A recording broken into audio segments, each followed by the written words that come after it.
주님께서는 늘 제자들에게 말씀하셨습니다. 귀 있는 자는 들으라. 왜 그랬을까요? 귀 있는 자는 들으라. 예수님께서 똑같이 말씀하셔도 알아듣는 사람이 있고 못 알아듣는 사람이 있다는 이야기입니다. 부디 바라기는 이 시간 여러분들의 영적인 귀가 활짝 열려서 하나님이 주시는 말씀 속에서 하나님의 세미한 음성을 들으시기를 주님의 이름으로 간절히 축원합니다. 시어머니와 며느리의 갈등, 고부간의 갈등은 우리나라만의 문제는 아닙니다. 애당초 남남이던 두 여자, 그것도 나이든 여자와 젊은 여자가 단지 아들 또는 남편인 한 남자를 매개로 해서 하루아침에 고부 사이가 되어 평생 살아간다고 하는 것, 어느 뭐로 봐도 결코 쉬운 일은 아니죠. 한번 예를 들어 봅시다. 갓 결혼한 젊은 맞벌이 부부가 시어머니를 모시고 사는 가정을 한번 상상해 봅시다.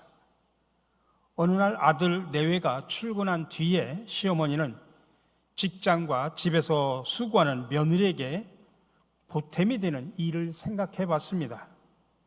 그러고는 며느리가 출근하며 켜놓은 세탁기에서 세탁물을 꺼내서 말린 뒤에 정성스럽게 다리미질을 한 후에 하나하나 곱게 싸서 며느리 방 옷장에 가지런히 넣어두었습니다.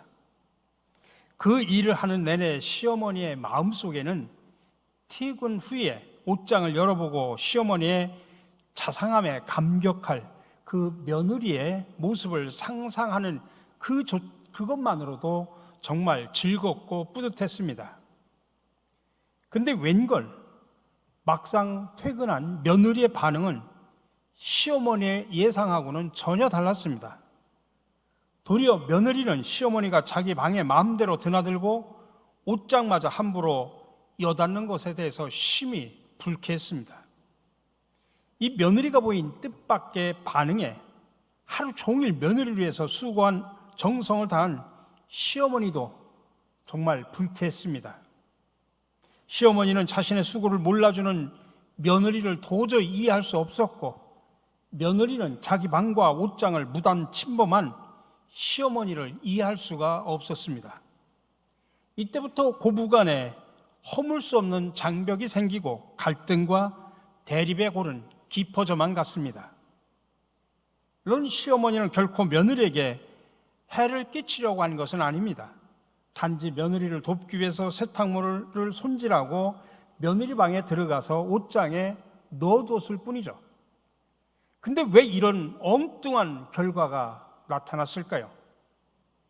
여기에 대해서 스위스의 유명한 심리학자인 볼 뚜르니에의 진단은 이렇습니다. 며느리에게 자신의 방과 옷장은 일반적인 개념의 단순한 공간이 아니었습니다. 시어머니와 한 지붕 아래서 살아야 하는 이 며느리에게 방과 옷장은 자기의 존재 자체였습니다.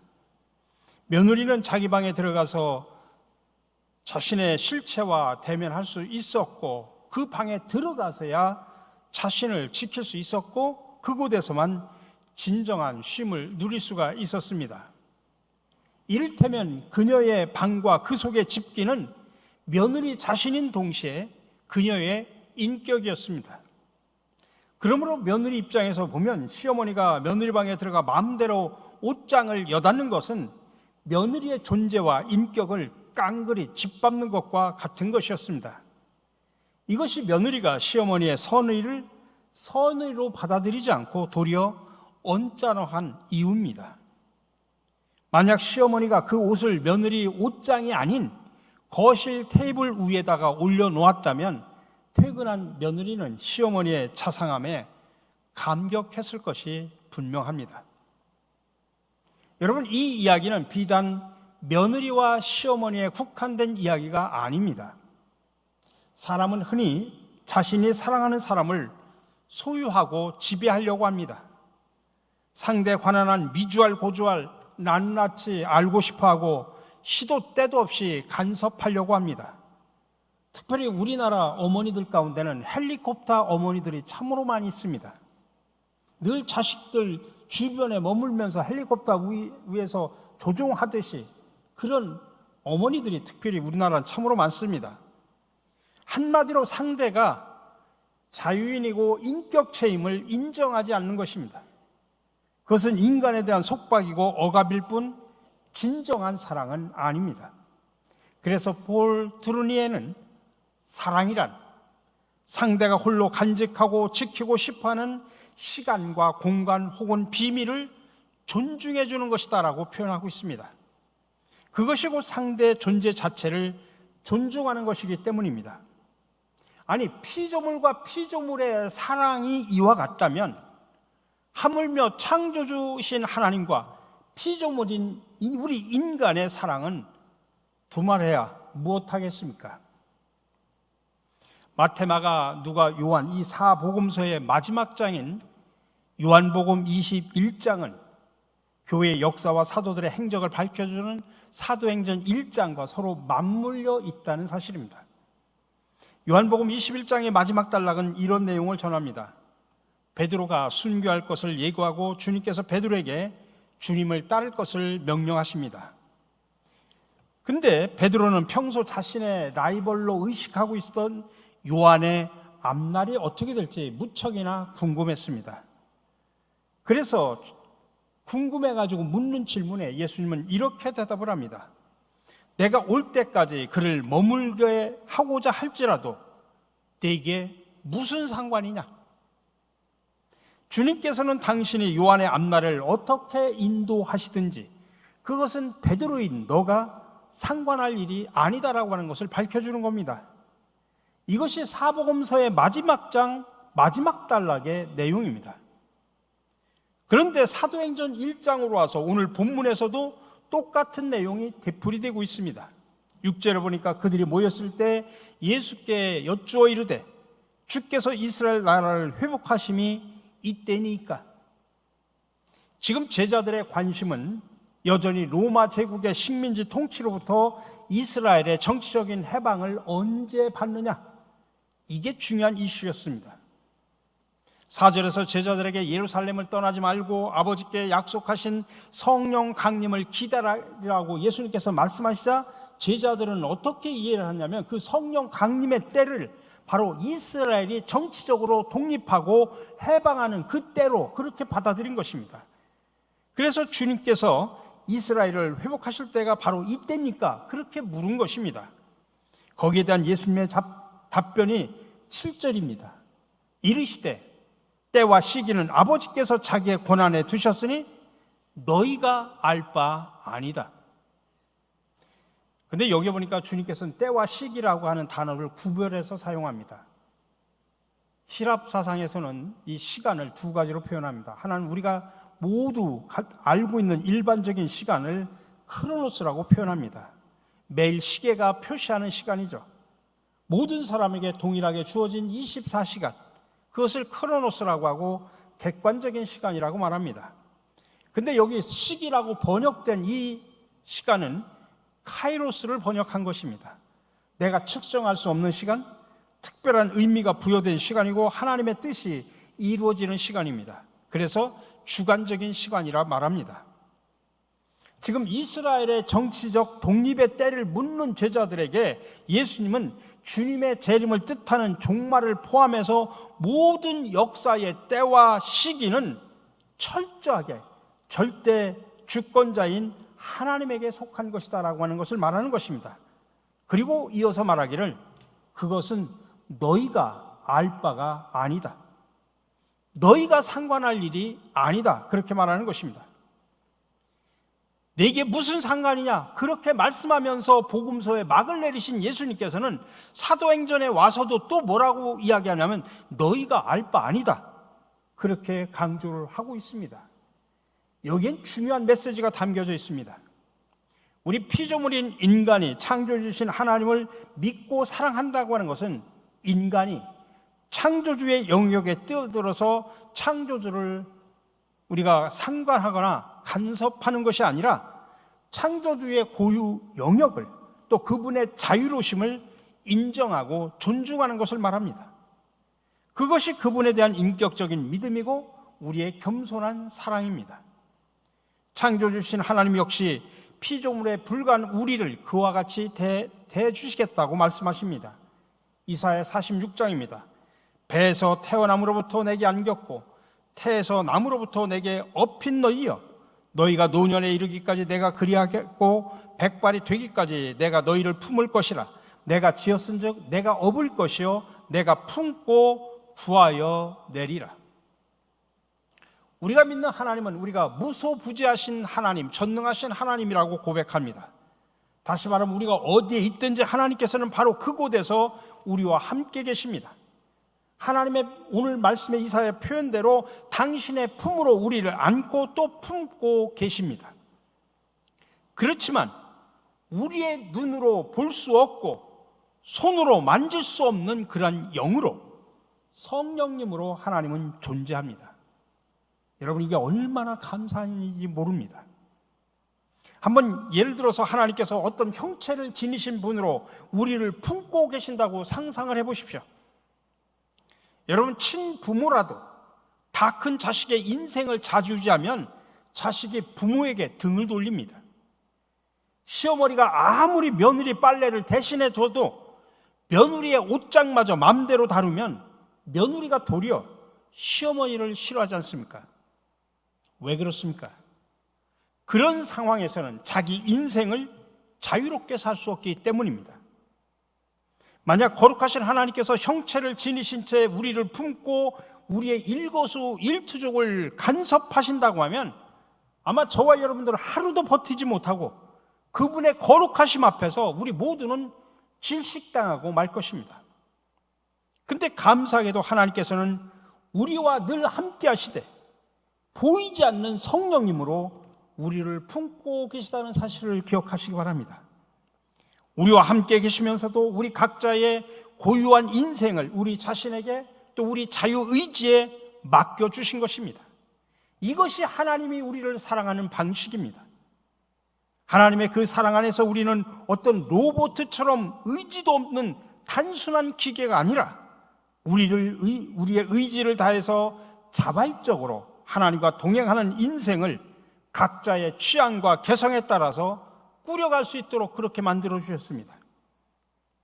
오늘 주님께서 복음서의 마지막 단락에서 요한의 미래에 대해서 궁금증으로 안다라는 베드로에게 말씀하십니다. 내가 올 때까지 그를 머물게 하고자 할지라도 네게 무슨 상관이냐? 너는 나를 따르라. 또 오늘 사도행전 도입부 본문에서도 이스라엘의 정치적 독립만 집착하는 제자들에게도 똑같이 말씀하십니다. 때와 시기는 아버지께서 자기의 권한에 두셨으니 너희가 알 바 아니다. 여러분, 그러므로 성숙한 그리스도인이 상관할 것은 하나님의 고유 영역과 자유로심을 온전히 존중하면서 하나님께서 우리의 자유의지에 맡겨주신 각자의 삶의 영역에서 자발적으로 주님을 따르고 주님의 증인이 되는 삶을 추구하는 것입니다. 가끔 교회 안에서도 그런 가르침을 하는 경우도 있습니다. 결혼을 앞둔 청년들이나 또 자식들을, 그런 결혼을 앞둔 자식을 둔 부모들에게 구체적으로 기도하는데, 배우자를 위해서 기도하는데 구체적으로 기도해라, 구체적으로 기도하라는 그런 기도를 가르치기도 합니다. 그래서 어떤 사람들은 자신 또는 자식의 배우자 될 사람으로 외모는 이렇고 학력은 이렇고 직업은 이렇고 하면서 구체적인 조건까지 다 만들어 놓고 기도하는 그리스도인들이 참으로 많이 있습니다. 말하자면 자신이 가장 이상적이라고 여기는 외모와 조건의 배우자를 자기 마음속에 그린 다음에 그 그림에 부합되는 배우자를 달라고 하나님 앞에 기도하는 것입니다. 근데 여러분 기억하십시오. 그런 기도와 그런 신앙은 중요한 오류를 범하고 있다는 사실을 기억하셔야 됩니다. 그것은 인간이 하나님의 영역을 침범하고 상관하는 오류입니다. 그리스도인이라고 하는 것은 인생의 주관자가 하나님이시고 그 하나님이라는 사실을 믿고 고백하는 사람들입니다.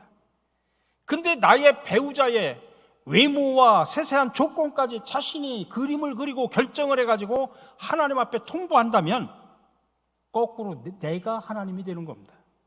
그리고 하나님은 내 하수인에 불과한 것입니다. 여러분 기억하십시오. 사람에 관한 한 하나님께서는 우리에게 완전히 세팅이 끝난 완제품 보석을 주는 것이 아니라 그냥 원석 그 자체로 주십니다. 배우자, 자식, 친구 등 예외가 없습니다. 하나님께서는 우리 삶의 고유 영역과 자유를 존중해 주시는 분이기 때문에 그렇습니다. 이렇게 우리에게 원석을 주시는 것이 하나님의 고유 영역이고 그분의 자유로우심이라고 하면 그 원석을 가지고 그리스도의 증인답게 자발적으로 진리 안에서 다듬어가는 것은 내 몫이고 내 자유의 의지의 몫입니다. 그리고 그 과정 속에서 우리는 행복을 만들어가는 것입니다. 그러니 사랑하는 성도 여러분, 여러분이 진정으로 하나님을 믿는다고 하면, 창조주 하나님이라고 고백한다면 그분의 고유 영역과 자유로우심을 상관하는 잘못을 범하지 마시기 바랍니다. 하나님께서 무소부재하심에도 불구하고 형체가 없는 성령으로 우리와 함께 하시며 우리 삶의 고유 영역과 자유를 존중하고 계신다는 사실에 감사하며 믿으며 살고 있지를 마셔야 됩니다. 또한 요한복음 21장 마지막에 23절에 보니까 이런 말씀이 있습니다. 이 말씀이 형제들에게 나가서 그 제자는 죽지 아니하겠다 하였으나. 지금 제자들 사이에 헛소문이 퍼지기 시작을 합니다. 그 헛소문의 내용이 뭐냐면 요한은 절대로 죽지 않는다고 하는 것입니다. 그런데 이것은 명백한 거짓말입니다. 근데 이 헛소문을 퍼뜨린 사람들이 누구냐면 철부지 어린아이들이나 초신자들이 아니라 베드로를 의시해서 주님을 3년 동안이나 밤낮으로 같이 지낸 예수님의 제자들이었습니다. 요한복음 21장 23절에 이렇게 말합니다. 이 말씀이 형제들에게 나가서 그 제자는 죽지 아니하겠다 하였으나 예수의 말씀은 그가 죽지 않겠다 하신 것이 아니라 내가 올 때까지 그를 머물게 하고자 할지라도 내게 무슨 상관이냐 하신 것이라. 주님은 제자들 사이에 퍼진 소문이 헛된 거짓 소문이라고 하는 것을 밝혀주면서 주님께서 실제로 말씀하신 내용이 뭔가를 거듭 강조하고 있습니다.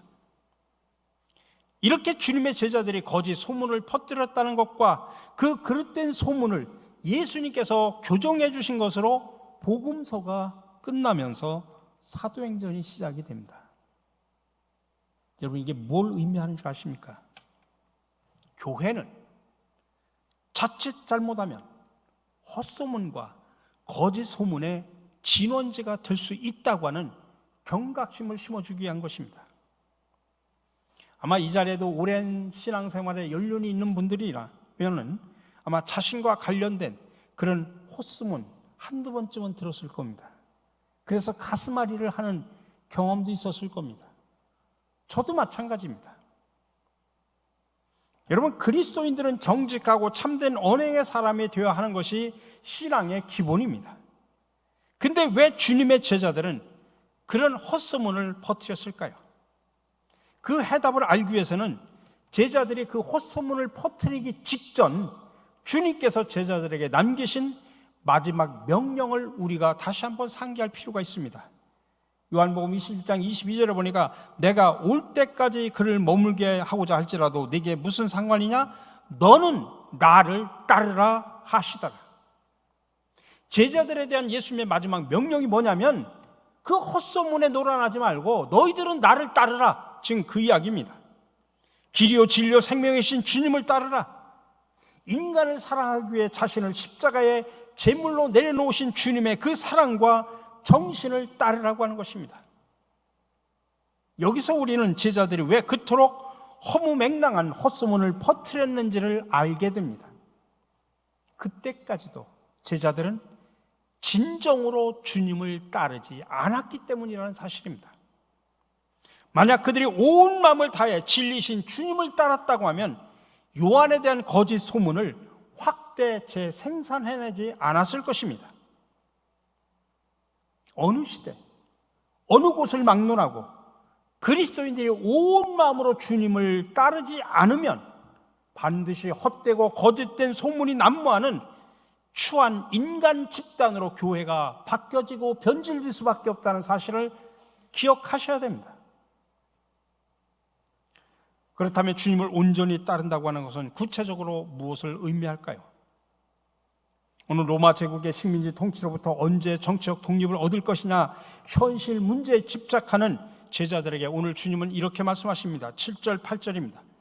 이르시되 때와 시기는 아버지께서 자기의 권한에 두셨으니 너희가 알 바 아니요 오직 성령이 너희에게 임하시면 너희가 권능을 받고 예루살렘과 온 유다와 사마리아 땅끝까지 이르러 내 증인이 되리라 하시더라. 여기서 우리는 예수님께서 제자들에게 내 증인이 되라, 그렇게 명령형으로 말씀하시지 않고 내 증인이 되리라는 미래형으로 말씀하신 것에 대해서 주목할 필요가 있습니다. 내 증인이 되리라고 하신 것은 주님의 말씀이 명령인 동시에 약속임을 뜻합니다. 확실히 일어날 일이라는 이야기입니다. 우리 편에서 어떤 선택의 여지가 있는 것이 아니라는 말씀입니다. 주 예수의 그리스도의 증인이 되는 것은 모든 그리스도인들에게 주어진 의무라는 것입니다. 우리가 예수 그리스도의 증인이 되는 것은 우리가 하는 일이라기보다 하나님께서 주권적으로 주도적으로 하시는 일이라는 사실을 밝혀주고 있습니다. 그래서 우리는 하나님께서 하시는 그 일을 따라하지 않으면 안 되게 되어 있음을 보여주는 것입니다. 너희가 권능을 받고 내 증인이 되리라. 내가 하고 싶으면 하고 안 하고 싶으면 안 해도 되는 그런 이야기가 아니라는 이야기입니다. 왜냐하면 다 해야 되는데 그것은 이유는 성령께서 오시면 하게 되어 있기 때문이라는 이야기입니다. 그것이 내 증인이 되리라는 말씀 속에 담겨진 의미입니다. 5절에 보면 4, 5절에 보니까 예수님께서 사도들에게 분부하기를 예루살렘을 떠나지 말고 내게서 들은 바 아버지께서 약속하신 것을 기다리라. 요한은 물로 세례를 베풀었으나 너희는 몇 날이 못되어 성령으로 세례를 받으리라. 예수님께서 지금 제자들에게 지금 당장 나가서 전도해라, 당장 나가서 내 증인이 되라, 그렇게 말씀하시지 않고 기다리라. 성령을 받을 때까지 기다리라. 너희가 곧 성령을 받을 것이다. 그리고 오직 성령이 너희에게 임해야 너희가 권능을 받게 되고 그 권능을 받아야 내 증인이 될 것이다, 그 말씀입니다. 그 얘기는 예수 그리스도의 증인으로 살아가는 것은 내 힘으로 할 수 있는 일이 아니라는 것입니다. 그것은 성령이 하시는 일이고 성령께서 역사하실 때야 우리는 비로소 그분의 도구로서의 역할을 할 수 있다고 하는 것입니다. 오늘날 많은 교인들 가운데 전도하라고 하면 참 부담스러워하고 두려워하고 힘들어하는 사람들이 참으로 많이 있습니다. 그럴 필요가 없습니다. 왜요? 예수 그리스도의 증인이 될 권능을 하나님께서 주시겠다고 약속을 하셨기 때문입니다. 그래서 우리는 성령의 능력을 받아 권능을 얻을 때까지 기다리면 되는 것입니다. 기다리면 성령께서 오셔서 친히 사람들 가운데 역사하시고 감동시키고 믿게 하시고 고백하게 하시고 변화시킬 것이기 때문입니다. 그리고 우리에게 할 말도 주시겠다. 성령께서 하시는 그 일을 지켜보면 된다. 그래서 우리는 조금 거들면 된다, 이 말씀입니다. 어떻게 거드느냐? 내가 믿게 하고 싶은 사람, 전도하고 싶은 사람, 구원받게 하고 싶어하는 사람을 내 마음에 품고 그 사람을 위해서 기도하는 것입니다. 기도하며 기다리다가 성령의 감동이 있을 때 그 사람에게 말을 걸 기회를 주실 때, 성령께서 나에게 또 할 말을 주실 때 말을 걸고 그와 친해지면서 전도를 하는 것입니다. 그렇기 때문에 이제부터 우리는 최소한 한 사람씩 주님 앞으로 인도할 사람을 내 마음속에 품어야 됩니다. 나의 가장 가까운 사람 품고 기도하셔야 됩니다. 그 사람을 향해서 내가 당신을 위해서 내 마음에 품고 기도합니다, 그런 얘기 할 필요 없습니다. 그 사람 모르게 여러분의 마음속에 내가 전도하고 구원시킬 그 사람을 마음에 품고 기도하면 성령께서 역사하시는데 그 성령께서 역사하실 때까지 기다리면 됩니다. 그러면 여러분의 마음속에 미래 한 새 생명이 잉태되는 것입니다. 그 새 생명을 우리는 태신자라 그렇게 표현합니다. 그러니 여러분 가족 중에 아직 믿지 않는 사람이 있습니까? 태신자로 품으십시오. 가까운 친구 중에 믿지 않는 사람이 있으면 태신자로 품으십시오. 친한 직장 동료 중에 믿지 않는 사람이 있으면 가슴에 태신자로 품고 기도하십시오. 등산 다니고 취미생활을 같이 하고 골프 치러 다니고 여행 같이 하는 친구들 가운데 믿지 않는 사람들이 있으면 가슴에 품고 기도하시기 바랍니다. 여러분, 오늘 복음서의 마지막 단락과 단락에서 이 거짓 소문이나 퍼뜨리는 추악한 무리 중에 지나지 않던 그 제자들이 사도행전으로 돌아와서 참된 그리스도의 증인이 될 수 있는 그 분기점이 어딘 줄 아십니까? 바로 그들이 예수님을 따르면서 주님의 증인으로 산 때부터라는 사실을 기억하셔야 됩니다. 여기서 우리는 교회의 미래를 봅니다. 우리가 피차간에 주님의 증인이 되지 못하면 우리 교회는 머지않아 헛소문과 거짓 소문이 사람을 괴롭히는 또 하나의 추악한 이기 집단으로 전락할 수밖에 없습니다.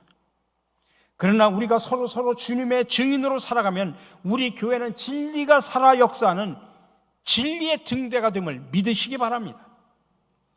2000년 전이나 지금이나 주님은 주님의 증인들을 통해서만 진리의 빛을 발하시기 때문입니다.